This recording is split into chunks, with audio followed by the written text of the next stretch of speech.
노인이 쓰러졌다. 갑자기 무너졌다.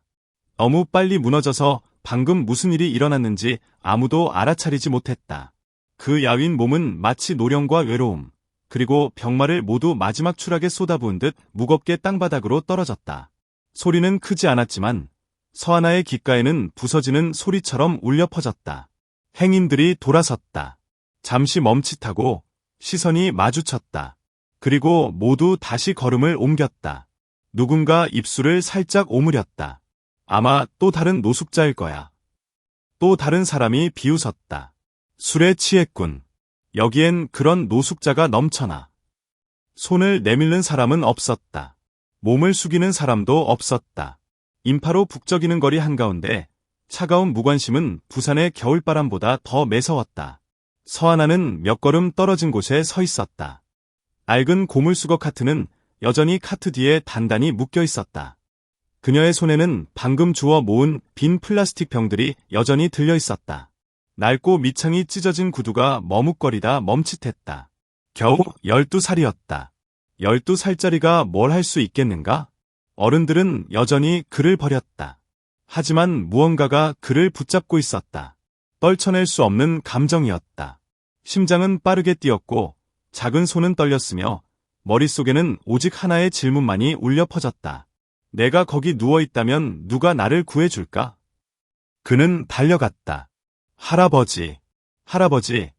하나의 목소리는 공황에 빠져 미숙했다.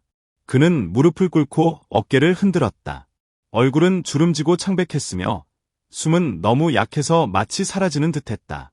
마르고 갈라진 입술로 몇 마디를 중얼거렸지만 알아들을 수 없었다. 그는 정신을 잃었다. 머리가 축 늘어졌고 손은 길가에 축 늘어졌다. 하나는 공황에 빠졌다.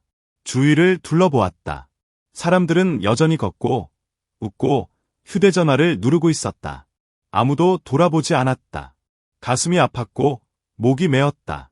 주머니에는 구겨진 돈이 한 줌뿐이었다. 그녀는 돈을 꺼내 세어보았다. 10,000원권 한 장, 5,000원권 한 장, 동전 몇 개. 겨우만 5,000원을 벌 수 있는 돈이었다. 하루 종일 수레를 끌고 병을 줍고 고철을 팔아번 돈, 강변 허름한 집에서 열병으로 고생하는 할머니에게 약을 사줄 돈이었다. 눈물이 왈칵 쏟아졌다.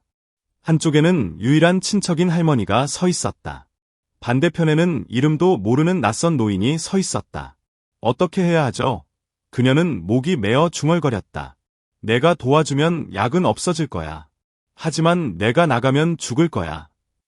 하나는 입술에서 피가 날 때까지 깨물었다. 작은 손으로 구겨진 지폐를 꽉 쥐고 떨고 있었다. 잘못된 선택을 할 여유는 없었다. 하지만 지금 이 순간 무엇이 잘못이라고 할 수 있을까? 그리고 그녀는 고개를 들었다. 그녀의 젖은 눈의 결의가 스쳐 지나갔다. 병원에 데려가겠습니다. 그녀의 목소리는 신 듯했지만 단호했다. 택시를 잡으려고 손을 들어 손을 흔들었다. 한 손은 여전히 노인의 차가운 손을 꽉 잡고 있었다. 은색 차가 멈췄다. 운전사는 눈살을 찌푸리며 창문을 내렸다. 옷이 찢어지고 해진 초라한 아이가 의식을 잃은 노인을 끌고 있었다. 저는 돈이 있습니다. 하나는 떨리는 주먹으로 돈을 쥐었다. 병원에 데려갈 수 있도록 도와주세요. 운전사는 잠시 침묵했다. 눈물 어린 그의 눈을 바라보며 단순한 두려움이 아닌 강한 신념을 보았다. 어른들이 오래전에 잃어버렸을지도 모르는 신념이었다. 차 문이 열렸다.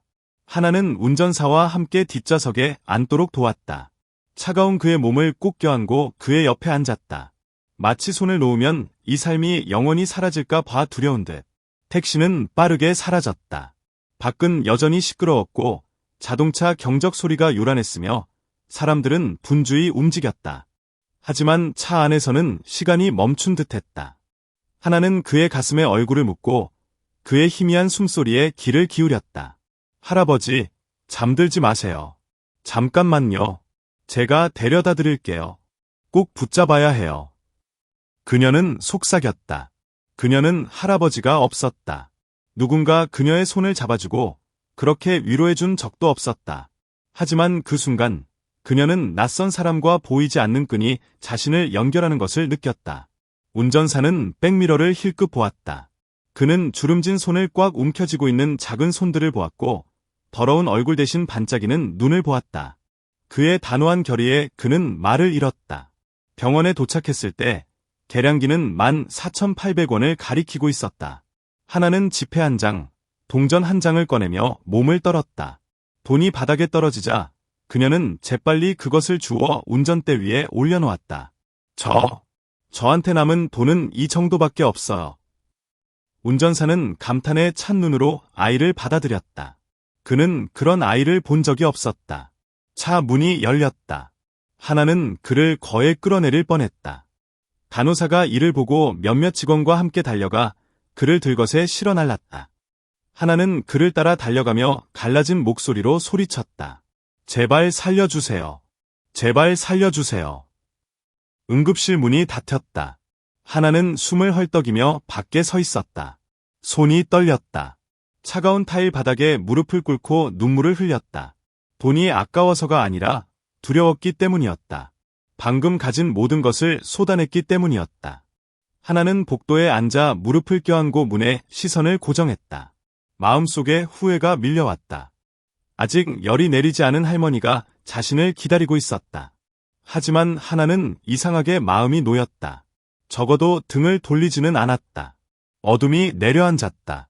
하나는 조용히 밖으로 나갔다. 고물차는 여전히 길모퉁이에 서서 그녀를 기다리고 있었다. 배는 굶주림으로 꾸르륵거렸고 다리는 지쳐 있었다. 하지만 그녀의 작은 가슴에는 불이 타올랐다. 손에 아무것도 쥐지 못한 불쌍한 아이였지만 오늘 그는 한 사람을 살려냈다. 그리고 어딘가에 하나는 그가 한 일이 절대 사라지지 않을 거라고 믿었다. 들것에 누워있던 노인은 응급실로 밀려 들어갔다. 문이 닫히고 12살 소녀는 차갑고 하얀 복도 앞에 꼼짝없이 서 있었다. 하나는 떨리는 손으로 해진 천 가방 손잡이를 꽉 쥐었다. 그녀가 가진 모든 돈, 정확히만 5,000원이 택시 기사의 손에 있었다. 아이. 적은 돈, 삶, 모든 것이 너무 빨리 지나가 버려 하나는 숨 쉴 틈도 없었다. 발소리가 빠르게 울려 퍼지고 간호사 몇 명이 달려 지나갔지만 그림자처럼 웅크리고 서 있는 마른 소녀는 아무도 눈치채지 못했다. 하나는 안고 싶었지만 다리가 뻣뻣했다. 그녀의 머릿속에는 쓰러져 창백한 얼굴, 거친 숨소리, 도움을 간청하는 흐릿한 눈, 그리고 혼수 상태에 빠진 노인의 모습이 떠올랐다. 그리고 또 다른 이미지가 떠올랐다. 집의 낡은 침대에 누워 오랫동안 기침을 하는 할머니의 모습. 피곤했지만 할머니를 볼 때마다 부드러운 눈빛이었다. 떠나기 전 할머니는 할머니에게 말했다. 하나, 기침약 사와 줘. 약만이 내가 숨쉬는데 도움이 돼. 하나는 고개를 끄덕였다. 약값이 얼마인지 정확히 알고 있었고 시장에서 고철을 주우며 하루 종일 계산해봤다. 가지고 있던 돈은 딱 충분했다. 하지만 이제 모든 것이 사라져 버렸다. 간호사가 말을 멈추고 하나를 바라보았다. 환자분의 친척이신가요? 하나는 입술을 오므렸다. 그 질문은 마치 그녀의 심장을 꿰뚫는 칼날 같았다. 진실을 말하고 싶었지만 고철 수집가라고만 말했다면 할아버지를 구하기 위해 택시비를 냈다는 사실을 아무도 믿지 않을 것이다. 그녀는 고개를 숙이고 가볍게 저었다. 간호사는 나지막이 한숨을 쉬고 더 이상 묻지 않고 나갔다. 하나는 갑자기 이상하리만치 작아진 기분이었다. 하얀 가운을 입은 어른들이 이상한 기계들을 가지고 뛰어다니는 곳 한가운데서 그녀는 그저 길 잃은 아이일 뿐이었다. 하지만 그 아이는 지나가는 많은 어른들이 하지 않을 일을 방금 해버린 것이다. 하나는 발걸음을 돌려 병원 밖으로 나갔다. 유리문이 그녀 뒤로 닫히고 긴 침묵이 흘렀다.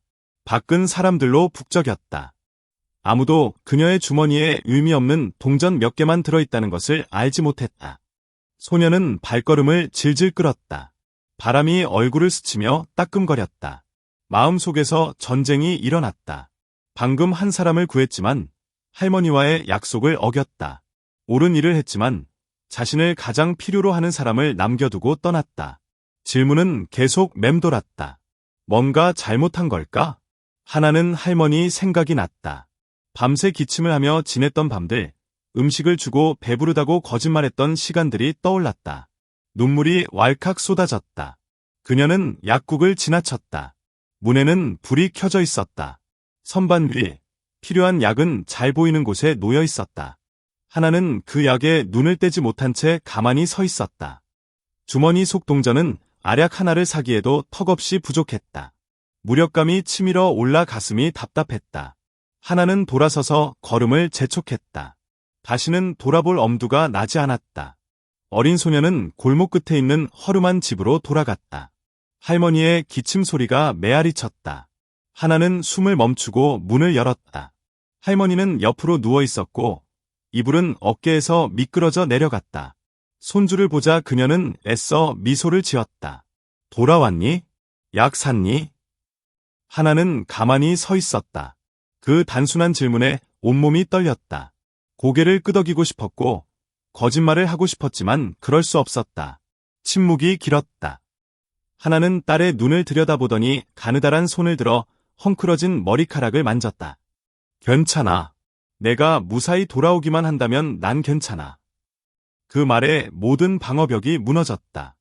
하나는 울음을 터뜨리며 딸의 품에 파묻혀 모든 것을 털어놓았다.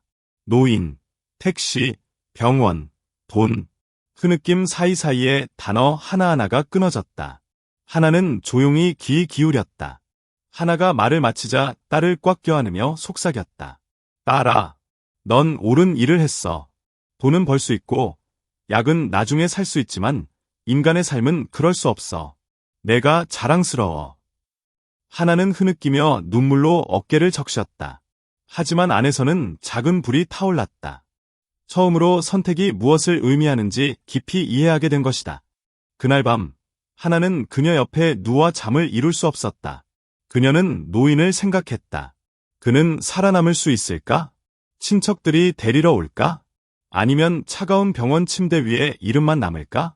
그리고 내일 일을 생각했다. 돈을 되찾으려면 어떻게 해야 할까? 시장에 더 일찍 가서 더 많이 사야 할까? 더 멀리, 한 번도 가본 적 없는 골목길로 가야 할까? 어둠 속에서 하나는 손을 뻗어 할머니의 손을 잡았다. 그 손은 따뜻하고 떨렸지만 그녀에게 유일한 버팀목이었다. 그녀는 속으로 속삭였다. 방법을 찾을 거야. 포기할 수 없어.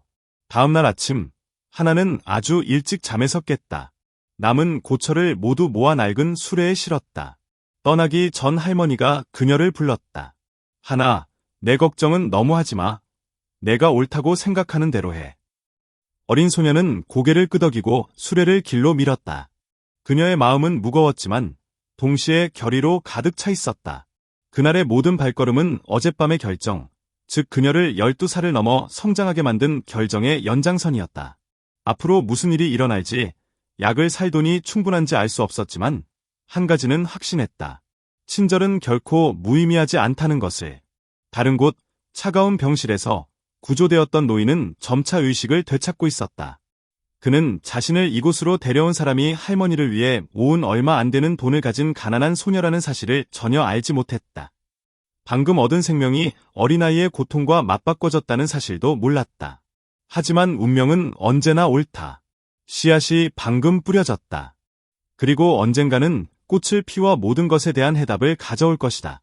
하나는 내내 노인의 손을 꽉 잡았다. 그의 손은 마치 삶에서 빠져나가는 듯 가늘고 떨리고 있었다. 하나의 작은 손은 그를 붙잡고 있는 마지막 끈처럼 꽉 쥐어지려 했다. 왜 그렇게 두려워하는지 알 수 없었다.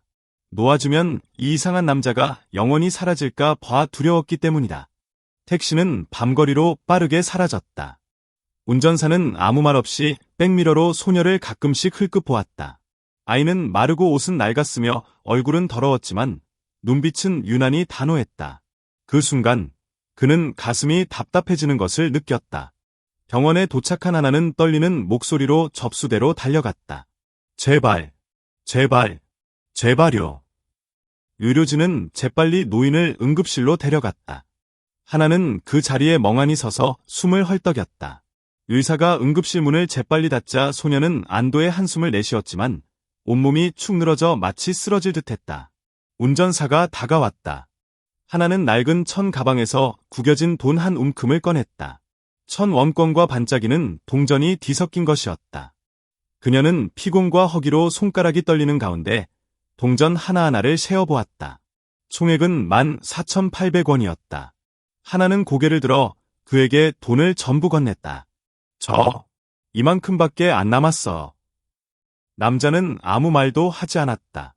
그는 한 움큼의 동전을 바라보더니 아이를 바라보았다. 소녀의 눈은 붉고 얼굴은 창백했지만 내민 손은 단호하고 단호했다. 내가 가져, 내가. 그는 망설였다. 하나는 고개를 저었다. 내가 내야 해. 이건 내 여행 경비야. 남자는 가슴이 미어지는 것을 느꼈다. 그렇게 가난하고 마르고 그러면서도 자랑스러운 아이를 본 적이 없었다.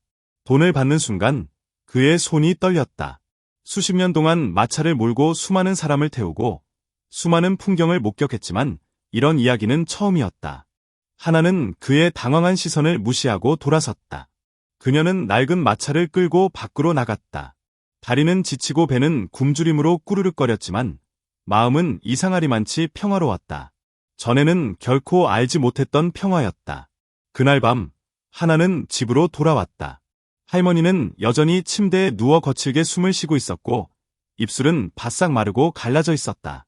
손자가 들어오는 것을 보고 할머니는 나지막이 물었다. 약 샀어. 하나는 말을 멈췄다. 입술을 깨물고 고개를 숙인 채 말을 잇지 못했다. 눈물이 차올랐지만 애써 참았다. 할머니는 마치 모든 것을 읽을 수 있는 듯 손자의 눈을 깊이 들여다보았다. 할머니는 나지막이 한숨을 쉬고 하나의 손을 잡고 힘없이 말했다. 아무 말도 안 해도 돼, 알겠어. 하나는 울음을 터뜨렸다. 할머니의 가슴에 머리를 묻고 마치 하루 종일 참았던 것처럼 눈물이 흘러내렸다. 미안해. 그 돈으로 한 노인을 구했어. 내 앞에서 그 노인이 죽게 둘 순 없어. 그녀는 손녀의 헝클어진 머리카락을 쓰다듬으며 반짝이면서도 차분한 눈빛으로 말했다. 하나, 내가 옳은 일을 했구나. 친절은 결코 손해가 아니야. 오늘은 약을 사주지 못할지도 몰라. 하지만 내 삶의 씨앗을 심어준 셈이야. 언젠가 그 씨앗이 싹을 틔우는 걸 보게 될 거야. 하나는 그 앙상한 손을 꽉 쥐고 흐느꼈다. 가난 속에서 굶주림에 짓눌린 12살 소녀는 갑자기 자신이 조금 더 성장하는 것을 느꼈다. 바로 순수한 마음이었다. 다음 날 아침, 하나는 일찍 시장에 갔다. 캔 하나, 플라스틱 병 하나, 하나하나 부지런히 주워 모았다. 주변 사람들이 그녀를 쳐다보고 누군가는 속삭이고 누군가는 그녀를 불쌍히 여겼지만 하나는 개의치 않았다. 그녀의 마음속에는 오직 하나, 할머니에게 약을 사줄 돈을 버는 것만이 목표였다. 골목 끝에 다다르자 하나는 문득 누군가 기다리고 있는 것을 보았다. 어제 만난 택시 기사였다. 그는 쌀 한 자루와 우유 몇 팩을 들고 있었다. 하나를 보자 그는 다가와 깊이 고개를 숙였다. 고맙습니다. 당신이 아니었다면 그 노인은 이미 세상을 떠났을 겁니다. 하나는 어리둥절했다. 무슨 말을 해야 할지 알 수 없었다. 남자는 그녀의 손에 쌀 자루를 쥐어주고는 마치 울다가 들킬까 봐 두려워하는 듯 재빨리 돌아섰다. 하나는 쌀 자루를 꼭 껴안았다. 가슴이 떨렸다. 할머니를 바라보며 할머니는 그저 고개만 끄덕이며 부드럽게 미소 지었다. 봐, 하나. 내 씨앗이 싹을 틔웠어. 동시에 병원에서 노인이 깨어났다. 그의 숨은 여전히 가늘었고 목소리는 떨렸다. 어린 소녀, 어디 있니? 모두가 서로를 바라보며 고개를 저었다. 그들이 아는 건 불쌍한 아이가 그를 이곳으로 데려왔다가 사라졌다는 것뿐이었다. 아무도 그의 이름을, 아무도 그의 집이 어디인지 몰랐다. 노인은 눈을 감고 눈가에 눈물을 흘렸다. 그 순간 아득한 기억이 되살아났다. 그는 젊은 시절을, 자신보다 더 비참한 사람들에게 등을 돌렸던 시절을, 아직 갚지 못한 은혜의 빚을 떠올렸다. 그리고 지금 이름 모를 불쌍한 소녀가 순수하고 사심없는 친절로 그의 목숨을 구해주었다. 그의 가슴이 떨렸다. 수십 년 만에 처음으로 그는 바르게 살아야 한다는 생각이 들었다. 하나는 병원에서 무슨 일이 벌어지고 있는지 알지 못했다. 그저 할머니의 약값을 마련하기 위해 매일 플라스틱 병과 맥주 캔 하나하나를 모으려고 애썼다는 것만 알고 있었다. 하지만 마음속 깊은 곳에서 하나는 더 이상 예전과 같지 않았다. 깨달았습니다. 선택은 무언가를 잃게 하지만 동시에 전에는 결코 가질 수 없었던 힘을 줍니다. 친절의 힘, 순수한 마음의 힘, 그리고 바로 그 힘이 하나가 상상도 못했던 여정을 열어줄 것입니다. 강가의 허름한 집으로 돌아온 하나는 할머니에게 돈을 다 썼다고 고백했습니다. 아이의 목소리는 떨렸고 눈은 후회로 가득했습니다. 작은 손으로 셔츠 자락을 꽉 움켜쥐고 고개를 숙였습니다. 할머니, 윤미숙은 아무 말 없이 박탈과 고난에 너무나 익숙한 다정한 눈으로 손녀를 조용히 바라보고 있었습니다. 하지만 하나가 저 할아버지는 새날개가 새겨진 은반지를 끼고 계셨는데 제 반지와 똑같았어요. 라고 말하는 순간 할머니의 마음속 모든 것이 무너져 내리는 듯했습니다. 손이 떨려 들고 있던 물컵을 떨어뜨릴 뻔했습니다. 마른 입술 사이로 숨이 막혔다. 손가락에 낀 은반지가 충격적인 진실을 들은 듯 살짝 떨렸다. 하나, 지금 뭐라고 했어? 그녀는 눈을 크게 뜨고 속삭였다. 마치 자신의 귀를 믿을 수 없다는 듯. 은반지야. 새날개가 새겨져 있어. 내 것과 똑같아. 하나가 순진하지만 단호하게 대답했다. 그 순간 윤미숙은 더 이상 참을 수 없었다. 얼굴을 가리고 흐느꼈다. 오랫동안 참고 있던 눈물이 터져나왔다. 하나는 충격에 휩싸였다. 그런 할머니의 모습은 처음이었다. 할머니, 제가 뭘 잘못했어요. 하나는 할머니를 다치게 한 게 아니냐는 생각에 울음을 터뜨렸다. 하지만 할머니는 그녀를 품에 끌어안고 꽉 껴안았다. 그녀의 목소리는 떨렸다. 아니, 하나, 넌 아무 잘못도 없었어. 내가 잃었다고 생각했던 인생의 절반을 되찾아준 것뿐이야. 미숙 할머니는 떨리는 손으로 반지를 빼어 하나의 손바닥에 쥐어주었다. 봐, 이건 단순한 보석이 아니야. 내 청춘의 영혼이야. 반세기 전 강준호라는 음악가가 있었는데 그가 내게 이 반지를 주었고 나도 똑같은 반지를 그에게 줬어. 우리는 약속했지. 시간이 아무리 흘러도 삶이 아무리 우리를 몰아붙여도 언젠가 이 반지를 다시 만난다면 우리 마음은 여전히 우리에게 있다는 걸 알자. 그녀는 말을 멈추고 가냘픈 손에 눈물이 떨어졌다. 하지만 전쟁, 굶주림, 이별, 모든 것이 그를 그녀의 삶에서 떼어놓았다. 그녀는 찾고, 기다리고, 희망을 품었다. 그리고 절망했다. 반세기 동안 그녀는 그가 죽었다고 생각했다. 그리고 이 반지는 죽은 자에게 약속으로 간직했다. 하지만 지금 다시 보인다. 한 노인의 손에서. 하나, 설마 준호인가? 하나는 말을 잃었다. 병원에서 노인의 흐릿한 눈, 떨리는 손이 그녀의 손을 잡고 있던 모습, 은반지에서 번쩍이던 빛이 떠올랐다. 숨 막힐 정도로 분명한 진실. 그는 낯선 사람이 아니었다. 할머니가 평생 기다려온 사람이었다. 할머니, 준호 씨인 것 같아요. 우는 걸 봤는데 아직도 할머니를 기다리고 있을 거예요. 하나는 눈물이 가득 고인 눈으로 속삭였다. 그날 밤 두 사람은 잠을 이룰 수 없었다. 하나는 그녀 옆에 누워 그녀의 부드러운 한숨과 흐느낌이 뒤섞인 소리를 들었다. 어둠 속에서 할머니가 속삭였다. 하나, 평생 기억만 있다고 생각했지. 하지만 신께서 너를 이곳에 보내셨어. 우리 끝나지 않은 사랑의 다리가 되어 주라고. 왜아, 어쩌면 내 친절이 이 문을 열어준 걸지도 몰라. 하나는 눈을 반짝이며 돌아섰다. 할머니, 그가 아직 살아 계시다면 꼭 찾아드릴게요. 약속해요. 하나의 가냘픈 손은 떨리지만 따뜻했던 손녀의 손을 잡았다.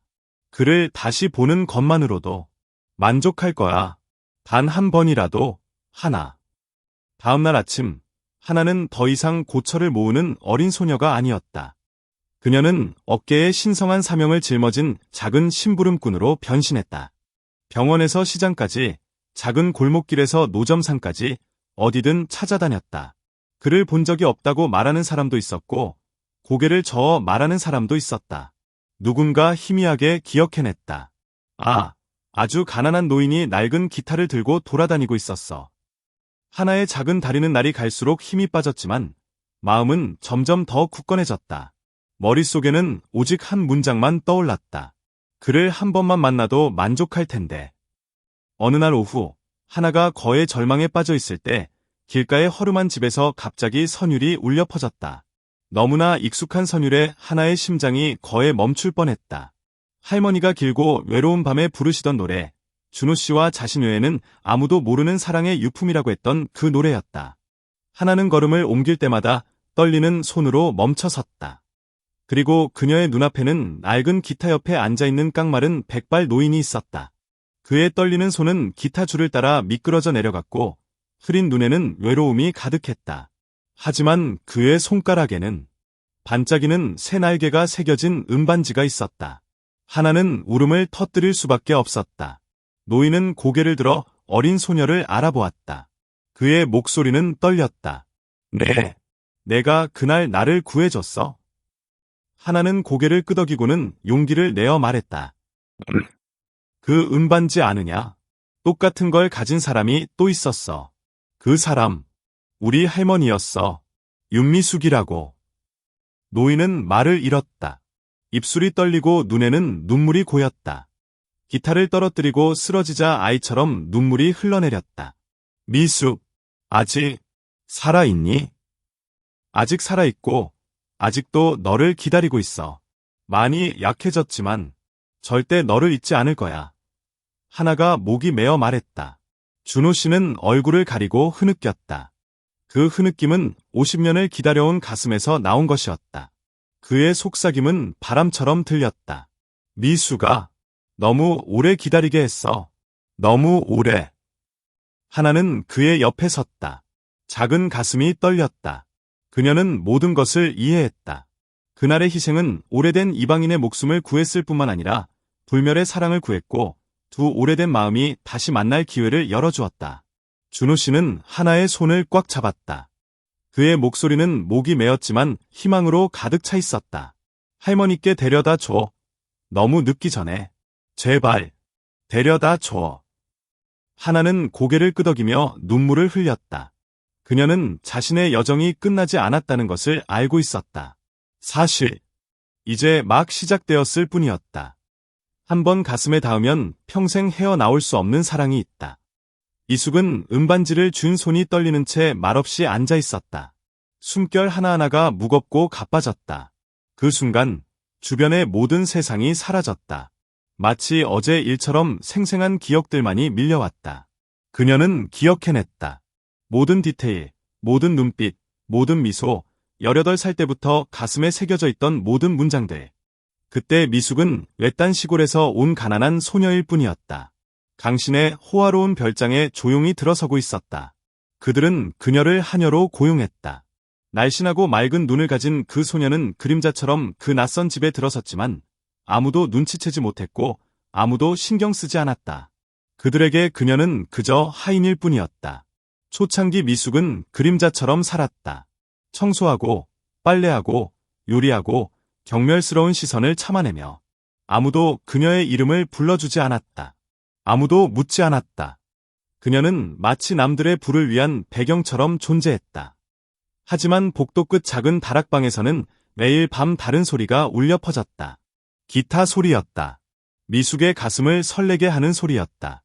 처음에는 문틈으로 조용히 귀를 기울였지만 점차 매료되었다. 그것은 단순한 음악이 아니었다. 영혼이었다.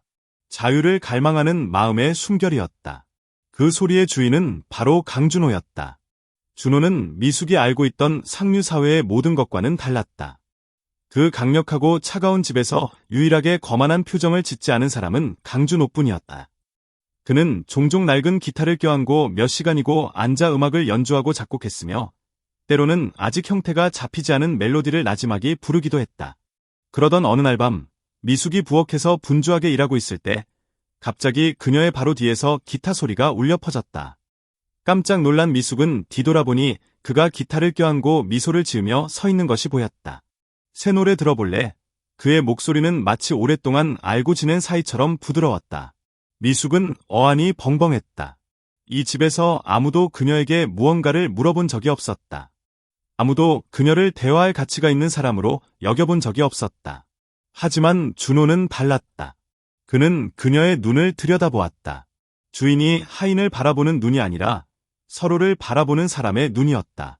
그날 밤 그는 기타를 연주했고 미숙은 귀를 기울였다. 마치 바깥 세상이 더 이상 존재하지 않는 것처럼 둘 다 침묵했다. 그날 이후 두 사람은 더 자주 만났다. 저녁이면 온 집안이 잠든 후 준호는 낡은 기타를 들고 조용히 베란다로 나갔다. 미숙은 그의 옆에 앉았다. 그는 기타를 연주했고 미숙은 나지막이 노래를 불렀다. 아직 발표되지 않은 노래들. 아무도 들어본 적 없는 가사들. 하지만 그들에게는 그 노래들이 그들만의 세상이었다. 그는 그녀에게 자신의 꿈에 대해 이야기했다. 음악가가 되어 자신의 음악을 널리 알리는 것이었다. 그녀는 자신의 작은 소망을 이야기했습니다. 언젠가 멸시받거나 무시당하지 않고 진정한 인간으로 사는 것이었습니다. 그 짧은 밤들 속에서 외로운 두 영혼이 서로를 찾았습니다. 그러던 어느 날 밤, 준호는 주머니에서 새날개가 새겨진 두 개의 은반지를 꺼냈다. 그의 손은 떨리고 있었다. 그의 목소리는 목이 메어졌다. 미수가, 난 아무것도 없어. 돈도 없고 안전한 미래도 없어. 하지만 내가 있어. 이 새처럼 우리 함께 날아오르고 싶어. 자유와 사랑만이 있는 곳으로. 미숙은 망연자실했다. 눈물이 왈칵 쏟아졌다. 평생 누구도 그녀를 가장 중요한 자리에 올려놓은 적이 없었다. 하지만 준호는 해냈다. 그는 그녀에게 반지를 선물이 아니라 맹세처럼 건넸다. 준호는 반지를 손에 끼우고 목이 메어 말했다. 널 믿어. 하지만 그 사랑은 세상의 잔혹함을 피할 수 없었다. 어느 날 아침, 준호의 아버지가 두 사람이 함께 있는 것을 발견했다. 그의 얼굴은 붉게 물들었고 그의 목소리는 울려 퍼졌다. 내 아들은 결코 천한종을 사랑하기 위해 자신을 낮추지 않을 거야. 그 순간부터 모든 것이 지옥으로 변했다. 미숙은 모욕과 굴욕을 당했다. 사람들은 그녀의 손에 돈을 쥐어주고 사라지라고 명령했다. 하지만 그녀는 고개를 꼿꼿이 들고 돈을 내던졌다. 가난하게 사는 게 낫겠지만 사랑은 돈으로 살 수 없다. 준호는 감옥에 갇히고 음악을 연주하는 것도 미숙을 만나는 것도 금지되었다. 그의 부모는 그에게 미국 유학을 강요했고 말을 듣지 않으면 유절하겠다고 협박했다. 끌려가기 전날 밤 준호는 문을 부수고 미숙을 찾으러 달려갔다. 그는 미숙을 꼭 껴안고 눈물을 흘리며 속삭였다. 기다려줘. 아무리 시간이 걸리더라도 돌아올 거야. 맹세해. 미숙은 흐느꼈다. 기다릴 거야. 평생이 걸려도. 사랑은 모든 것을 견뎌낼 만큼 강하다고 그들은 믿었다. 하지만 다음날 아침 미숙은 작별 인사도 못하고 쫓겨났다. 준호는 소식 하나 없이 머나먼 나라로 끌려갔다. 반세기가 흘렀다. 미숙은 침묵 속에 살았다. 품삯을 받고 아이들을 키우고 가난을 견뎌내고 잔혹한 비웃음을 참아냈다. 포기하고 싶은 밤도 있었다. 어쩌면 잊었을지도 어쩌면 죽었을지도 몰라. 라고 생각했던 날도 있었다. 하지만 약지를 내려다볼 때마다 심장이 다시 뛰는 것을 느꼈다. 그 반지는 그녀의 믿음이었다. 그녀의 희망이었다. 살아갈 이유였다. 사람들은 그녀의 순수함을 비웃었다. 사람들은 그녀가 어리석다고 했다. 하지만 그녀는 개의치 않았다. 깨뜨릴 수 없는 약속이 있다는 것을 알고 있었기 때문이다. 그리고 이제 하나가 똑같은 새날개가 새겨진 반지를 끼고 있던 노인에 대한 이야기를 하자. 미숙의 가슴은 터질 듯했다. 눈물이 계속 흘렀다. 모든 것이 되살아났다. 함께 노래했던 밤들, 약속들, 숨막히는 포옹. 그녀는 깨달았다. 진정한 사랑은 결코 죽지 않는다는 것을. 그저 잠자면서 깨어날 순간을 기다릴 뿐이다. 그녀는 떨리는 목소리로 속삭였다. 하나, 설마. 그 할아버지가 준호였어?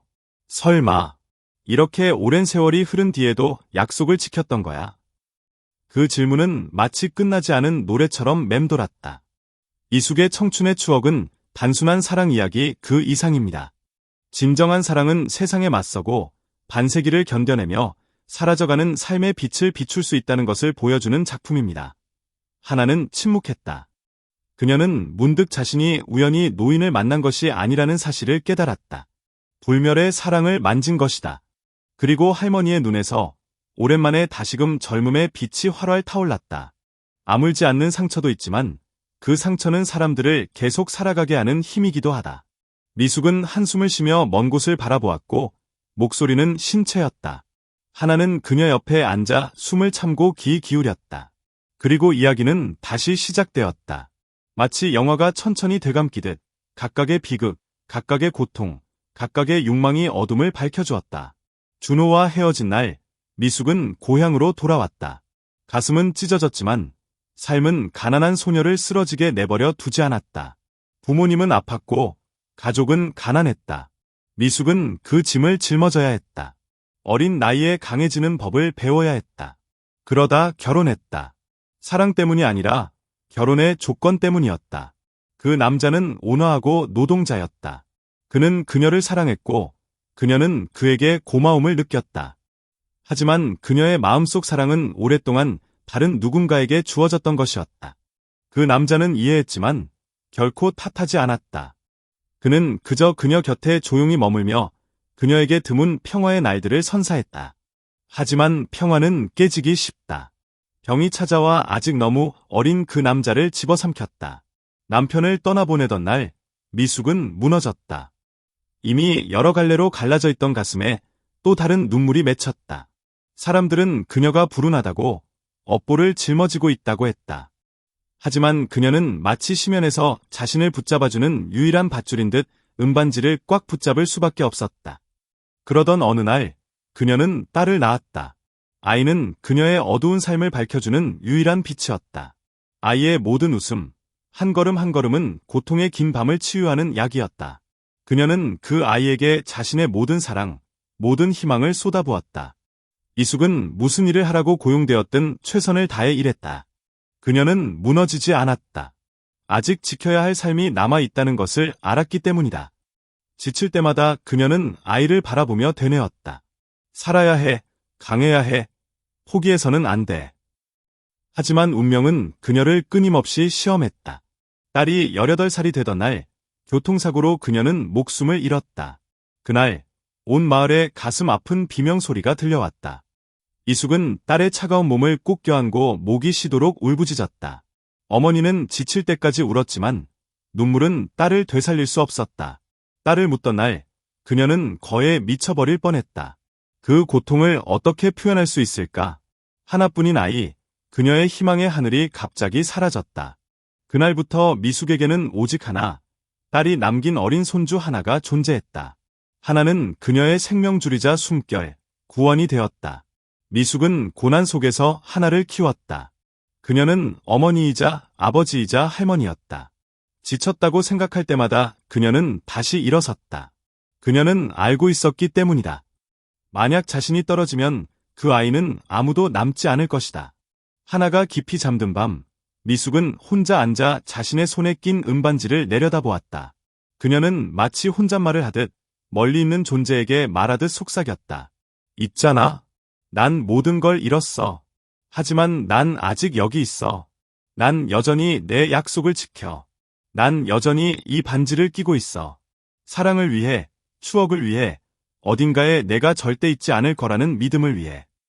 반지 한 개도 빼지 않은 지 반세기가 지났다. 손이 쭈글쭈글해지고 무거운 일을 여러 번 해야 하고 반지가 손가락에 피가 날 정도로 꽉 조여져도 그녀는 여전히 반지를 빼지 않았다. 반지를 뺀다는 것은 사랑이 죽었다는 것을 받아들이는 것을 의미했기 때문이다. 그리고 그녀는 절대 그런 일이 일어나도록 내버려 두지 않을 것이다. 하나는 자라면서 모든 것을 목격했습니다. 할머니가 왜 재혼하지 않았는지, 왜 은반지를 보물처럼 계속 바라보는지 이해할 수 없었습니다. 하지만 자라면서 하나는 더욱 분명하게 깨달았습니다.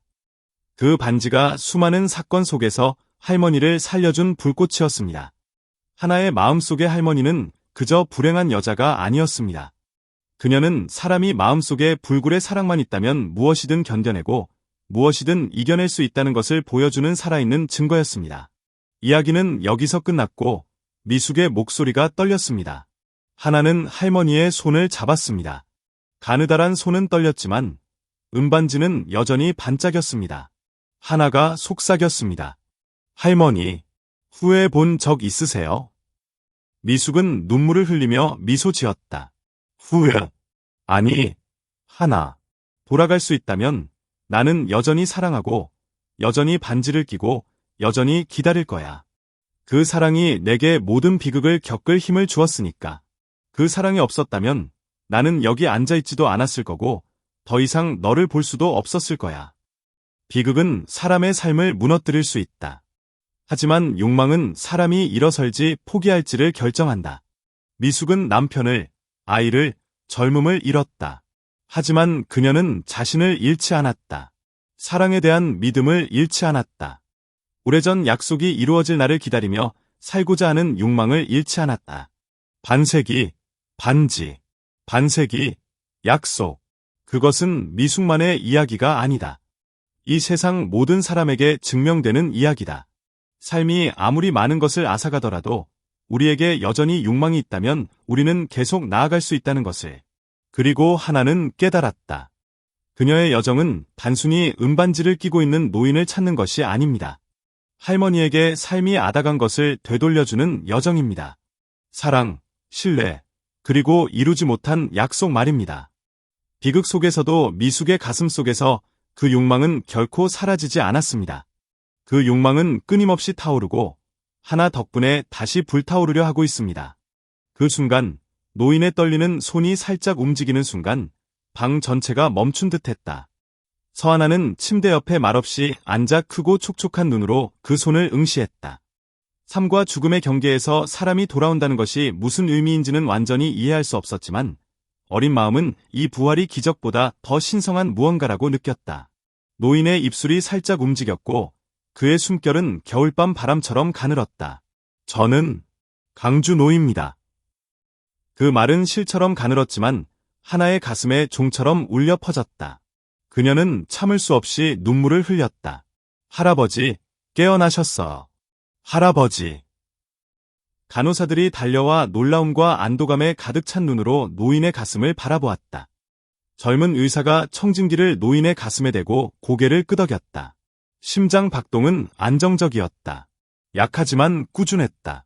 이 남자는 죽음의 낯을 이겼다. 하지만 하나를 떨게 한 것은 단순한 생존이 아니라 방금 불려진 그 이름이었다. 강준호. 추운 겨울밤, 강가의 허름한 집에서 할머니가 목이 메어 울었던 그 이름이었다. 새날개가 새겨진 은반지, 잔혹한 운명에 갈기갈기 찢긴 젊은 사랑과 관련된 그 이름.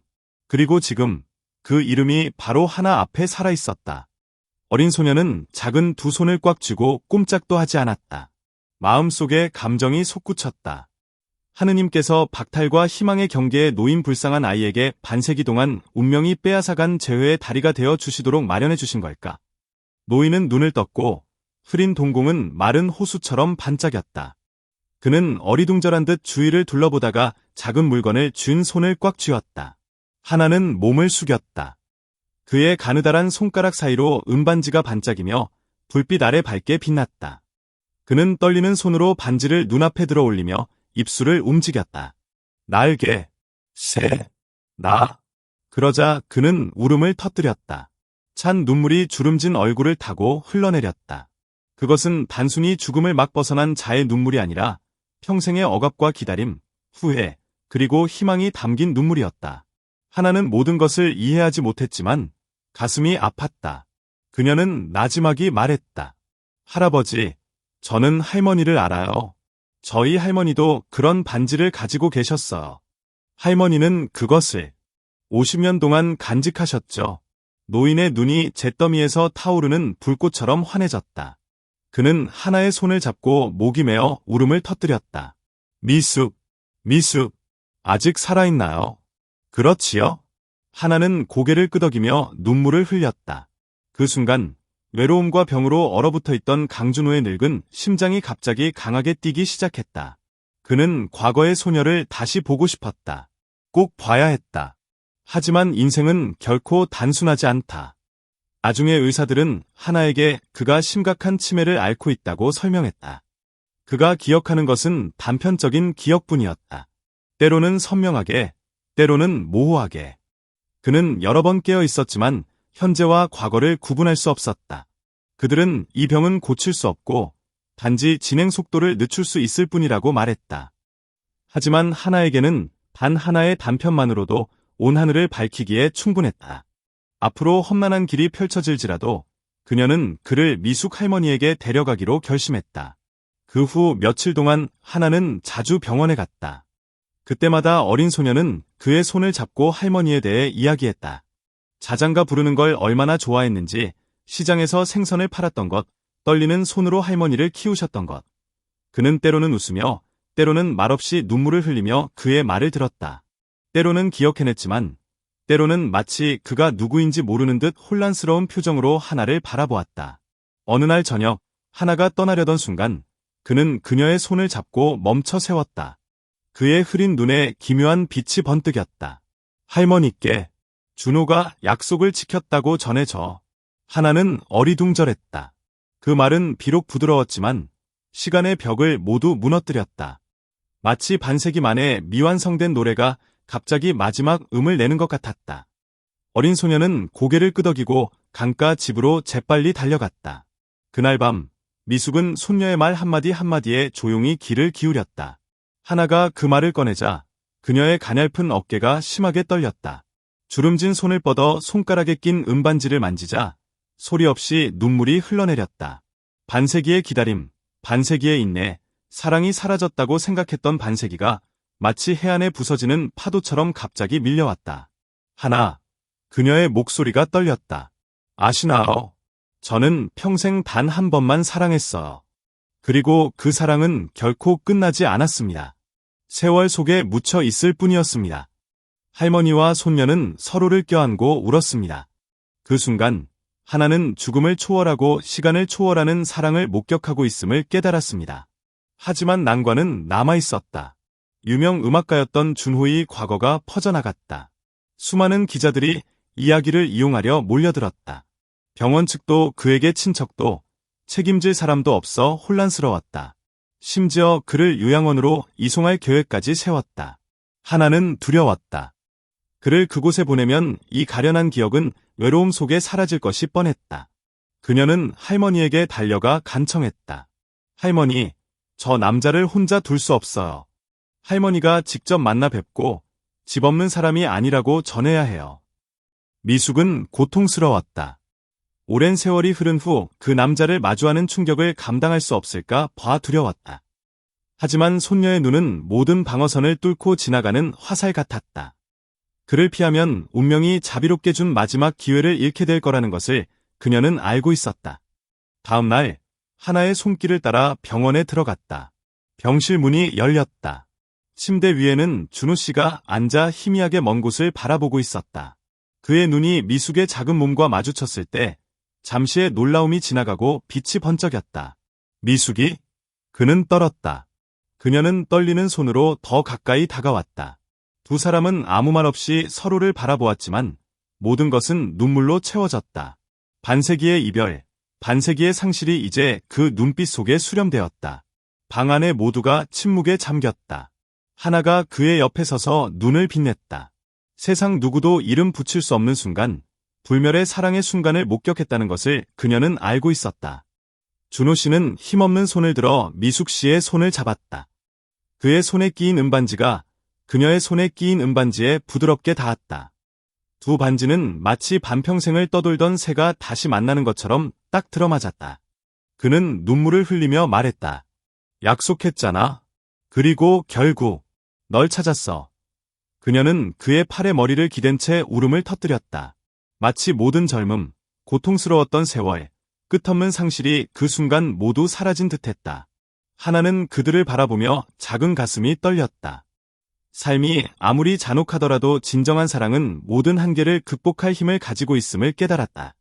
그리고 그들은 사랑했던 것처럼 진심으로 온 마음을 다해 후회 없이 살겠다고 스스로에게 다짐했다. 그날 밤 차가운 병실이었지만 온기로 가득 차 있었다. 늙은 남자와 늙은 여자, 그리고 아이.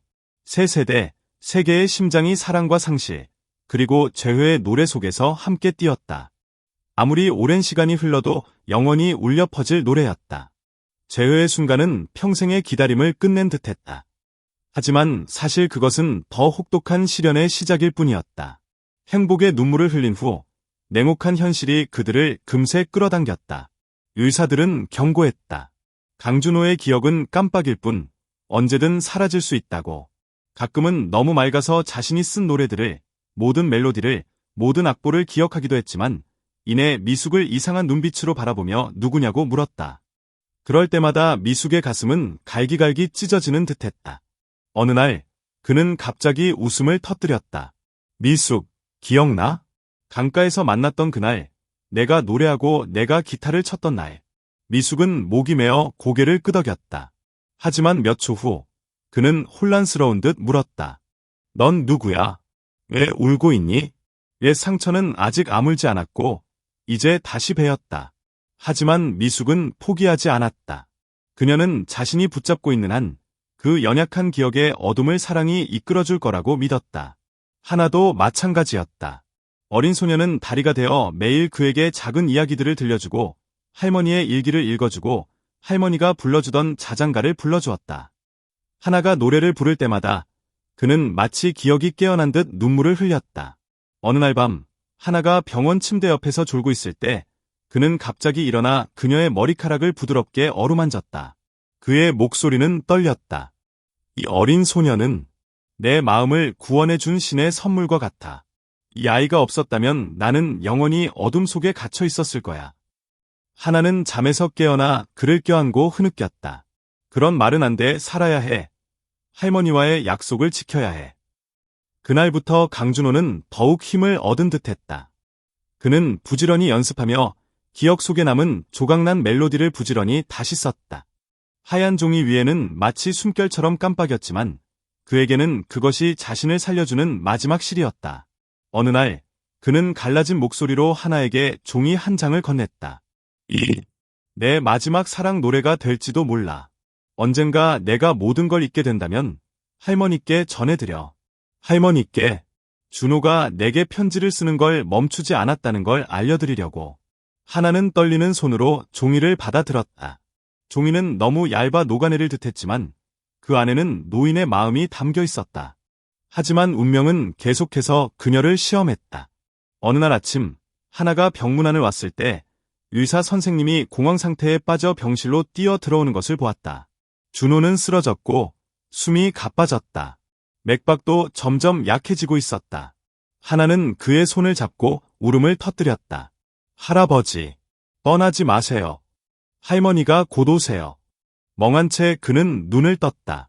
그의 눈빛은 흐릿했지만 묘하게 밝았다. 마지막 힘을 다해 속삭였다. 미숙아, 미안해. 내일 내가 모든 것을 잊더라도 제발 내가 평생 너를 사랑했다는 걸 기억해줘. 의사는 즉시 응급처치를 했고 병실은 경보기 소리로 가득 찼다. 하나는 질질 끌려 나와 비참하게 울었다. 하지만 이상하게도 그는 다시 살아났다. 그 결정적인 순간 이후 미숙은 더 이상 망설이지 않기로 했다. 밤새도록 그의 곁에 앉아 모든 기억, 모든 고통, 모든 상실을 떠올리며 남은 인생을 그에게 맡기고 싶은 듯했다. 그리고 마법 같은 순간이 찾아왔다. 그는 그녀를 바라보며 갑자기 미소를 지었다. 미숙아, 넌 나이가 들었지만 그날 달빛 아래서 내게 노래를 불러주던 그 소녀였어. 그녀는 울음을 터뜨리며 그를 껴안았다. 마치 20대 소녀처럼 가슴이 떨렸다. 하나는 그의 옆에 서 있었다. 눈은 붉었지만 눈부시게 빛나고 있었다. 그녀는 알았다. 이 사랑은 기억이 희미해져도 여전히 불멸이라는 것을. 그날부터 그들은 짧지만 충만한 하루하루를 살았다. 그는 하나에게 옛 노래를 가르쳐 주었고 미숙은 가사를 다시 썼으며 셋은 마지막 사랑의 조각을 함께 간직했다. 어느 날 저녁 희미한 불빛 아래 준호 씨는 미숙과 하나의 꽉 잡은 손에 손을 얹었다. 그는 느리지만 단호하게 말했다. 내가 기억하지 못한다면 당신과 내 손주가 나를 대신해 기억해줘야 해. 이 사랑이 다음 세대까지 이어지도록. 하나가 우리를 위해 노래하게 해줘. 내 인생에서 끝내지 못한 노래를 이어가게 해줘. 미숙은 눈물로 목이 메었다. 하나는 마치 성스러운 횃불을 받아든 듯 눈을 반짝이며 고개를 끄덕였다. 그날 밤 세 사람은 손을 잡았다. 기억을 떠나려 하는 노인, 상실의 짐을 짊어진 노파, 그리고 살고 사랑하고 싶은 욕망을 품은 아이. 그들은 영원한 포옹을 만들어냈다. 과거와 현재를, 고통과 희망을, 반세기 동안 지속된 사랑과 아직 쓰여지지 않은 미래를 연결하는 포옹이었다. 그리고 작은 병실에는 이름 모를 노래가 울려 퍼졌다. 부활의 노래, 약속의 노래, 마침내 서로를 찾은 마음의 노래였다. 인생에는 무의미해 보이지만 나중에야 그 순간들이 우리의 운명을 바꿔놓았다는 것을 알게 됩니다. 하나는 어느 겨울 저녁 길가에 쓰러진 노인을 구하려 달려갔을 때 우연히 반세기 전에 끝나지 않은 사랑을 되살려냈다는 사실을 미처 깨닫지 못했습니다. 그 남자, 강준호는 단순히 기억만 조각난 늙은 음악가가 아니었습니다. 그는 미숙의 마음속에 살아 숨쉬는 기억이었습니다. 18살, 달빛 아래 미숙의 손을 잡고 새 모양의 은반지에 새겨진 약속을 나누던 그 사람이었습니다. 그리고 이제 반평생 동안 헤어져 있던 두 마음이 재회할 순간을 맞이했습니다. 하나는 할머니에게 감히 말할 수 없었습니다. 충격을 받을까봐, 과거의 강한 손길이 어머니의 마음을 아프게 할까 봐 두려웠습니다. 하지만 병원에서 준호가 깨어날 때마다 떨리는 목소리로 미숙이라는 이름을 부르는 모습을 보고 하나는 이 진실을 영원히 숨길 수 없다는 것을 깨달았다. 어느 날 밤, 강가 작은 방에서 하나는 할머니를 바라보았다. 할머니는 여전히 그곳에 앉아 창밖을 바라보고 있었고 가느다란 손은 세월에 변색된 은반지를 만지작거리고 있었다. 할머니는 나지막이 불렀다. 할머니, 할 말이 있어요. 미숙은 돌아섰다. 미소는 부드러웠지만 피곤함이 묻어났다. 하나는 심호흡을 한 후 손을 놓았다. 그날 내가 구한 할아버지는 준호였다. 공간이 고요해졌다. 시간이 멈춘 듯했다. 미숙의 눈이 살짝 커졌고 손이 떨렸다. 은반지가 나무 바닥에 떨어지며 심장을 두드리는 듯한 쨍그랑거리는 소리를 냈다. 그녀는 중얼거렸다. 설마 준호가 사라졌어. 반세기. 하나의 눈물이 왈칵 쏟아졌다. 할머니, 아직 살아 계세요. 병원에 계셨잖아요. 그리고 그 은반지를 아직 끼고 계셨어요. 미숙은 온몸을 떨며 그녀의 가슴을 껴안았다. 눈물이 차올라 주름진 얼굴을 타고 흘러내렸다. 그녀는 혼잣말처럼 속삭였다. 그러니까 그 사랑은 영원히 죽지 않았구나. 미숙이 병원에 도착한 날, 하나는 그녀를 그가 누워있는 방으로 안내했다. 문이 열리고 시간이 멈춰버린 듯 반세기가 사라졌다. 그녀 앞에는 더 이상 은발의 노인이 아니라 몇 년 전의 젊은이가 있었다. 현관에서 노래 부르던, 그녀의 손을 잡고 멀리 날아가겠다고 약속하던 그 젊은이. 준호는 눈을 떴다. 그의 시선은 처음에는 흐릿했다. 하지만 그녀의 손에 낀 은반지를 보자 그는 벌떡 일어나 눈물을 쏟았다. 미숙, 정말 너니? 그 전화는 50년의 기다림을 산산이 조각내는 듯했다. 그녀는 달려가 그의 손을 잡고 흐느꼈다. 준호, 나 아직 살아있어. 그 순간 작은 병원은 무대로 변했다. 낡았지만 불타는 두 개의 심장, 떨리지만 꽉 쥔 두 개의 손, 낡았지만 반짝이는 두 개의 은반지. 그리고 하나는 눈물을 흘리며 미완성된 사랑 노래를 다시 시작했다는 것을 깨닫고 서 있었다. 그날부터 세 사람은 새로운 여정을 시작했다. 준호는 더 이상 단순한 환자가 아니라 이야기꾼, 한 세대의 사랑 기억을 품은 사람이 되었다. 그와 미숙은 함께 앉아 각각의 기억을 떠올렸다. 노래 부르던 오후, 고요한 달밤, 보내지 못한 편지들. 한 번은 그가 목이 메어 그녀를 바라보았다. 반세기가 지났지만 결국 나는 다시 시작했던 곳으로 돌아왔다. 용서해 줄래, 미숙? 그녀는 단호한 목소리로 그의 손을 꽉 잡았다. 용서해. 내가 내 마음을 떠난 적이 없는데 용서할 게 뭐가 있어? 준호, 널 기다렸어. 오늘까지 기다렸습니다. 하지만 운명의 시험은 멈추지 않았습니다. 준호의 병은 계속 악화되고 있습니다. 의사는 그의 기억이 완전히 사라질지도 모른다고 경고합니다. 준호는 두려워하는 대신 마지막 사랑 노래를 쓰기로 합니다. 그는 하나와 미숙에게 말합니다. 내일 아무것도 기억나지 않는다면 이 노래가 내 기억이 될 것입니다. 이 노래는 나 혼자만의 것이 아니라 우리 모두의 것입니다. 그는 재활실의 낡은 피아노 옆에 앉아 손은 떨렸지만 눈은 빛났습니다. 모든 음표가 영원에 새겨진 듯 느리지만 강렬하게 울려 퍼졌습니다. 미숙은 그의 옆에 앉아 눈물을 글썽이고 하나는 마치 신성한 보물을 간직하듯 악보의 한 줄, 한 가사를 적어 나갑니다. 노래의 제목은 운명의 실입니다. 첫사랑 이야기뿐 아니라 기다림, 상실, 그리고 재회의 기적에 대한 이야기까지 담은 사랑 노래입니다. 그것은 과거의 약속이자 현재를 위한 선물이며 미래를 위한 유산입니다. 이 노래가 처음 공개된 날, 객석은 고요했습니다. 무대 위에서 하나는 맑은 목소리로 노래했고, 할머니와 준호 씨가 손을 잡고 앉아있는 좌석을 바라보았습니다. 한 소절, 한 멜로디가 마치 그들의 이야기를 이어가는 듯했습니다. 노래가 끝나자 객석 전체가 박수로 가득 찼습니다. 많은 사람들이 눈물을 흘렸습니다. 진정한 사랑은 결코 사라지지 않는다는 것을 깨달았기 때문입니다. 시간에 묻혀 버릴 수도 있지만 한 줄기 빛으로 그 어느 때보다 강하게 되살아날 것입니다. 그날 밤 준호는 미숙을 바라보았습니다. 그의 목소리는 떨렸지만 만족감으로 가득했습니다. 봤지? 우리는 멀리 날아갔어. 과거의 날개를 달고서가 아니라 음악과 사랑으로, 그리고 우리 손주들과 함께. 미숙은 준호의 어깨에 기대어 눈물을 흘렸지만 미소는 환했습니다.